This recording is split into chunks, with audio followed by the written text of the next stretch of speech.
கர்த்தருடைய நாமத்துக்கு ஸ்தோத்திரம் உண்டாவதாக. கர்த்தர் அடிப்பார். என்னது, கர்த்தர் அடிப்பாரா?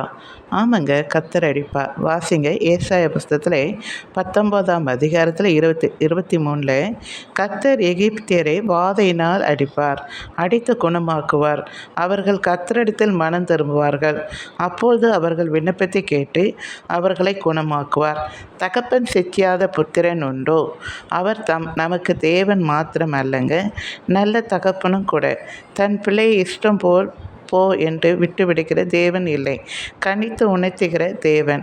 கேட்கவில்லையா? பிறகு அடிப்பார். முதலில் அன்பாக சொல்வார், பிறகு கண்டிப்பார். இதற்கும் கேட்கவில்லை என்றால் தான் பிறகு ஆதையினால் அடிப்பார். இதற்கு மேலும் கேட்கவில்லை என்றால் முடிவில் என்ன நடக்குமோ அதுதான் நடக்கும். நியாயத்தீர்ப்பு நடந்து நரக தண்டனையை அடைவார்கள்.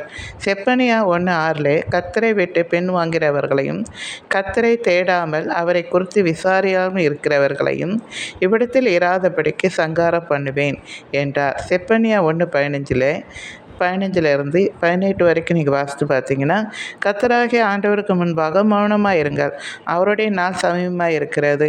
அந்த நாள் உக்கிரத்தின் நாள், இக்கட்டும் இடுக்கமான நாள், அதுவும் அழிவும் பால் கடிப்புமான நாள், அது இருளும் அந்தகாரமான நாள், அது மம்பும் மந்தாரமான நாள், அது அரணிப்பான நகரங்களுக்கு உயரமான கொத்தளங்களுக்கும் விரோதமான எக்காலம் ஊதுகிறதும் ஆர்ப்பரிக்கிறதுமான நாள். மனுஷர் கர்த்தருக்கு விரோதமாய் பாவம் செய்தபடியால் அவர்கள் குருடரை போல் நடக்கும்படி நான் அவர்களை வருத்தப்படுத்துவேன். அவர்கள் இரத்தம் புழுதியைப் போல் சொரியப்படும், அவர்கள் மாம்சம் எருவை போல் கிடைக்கும்.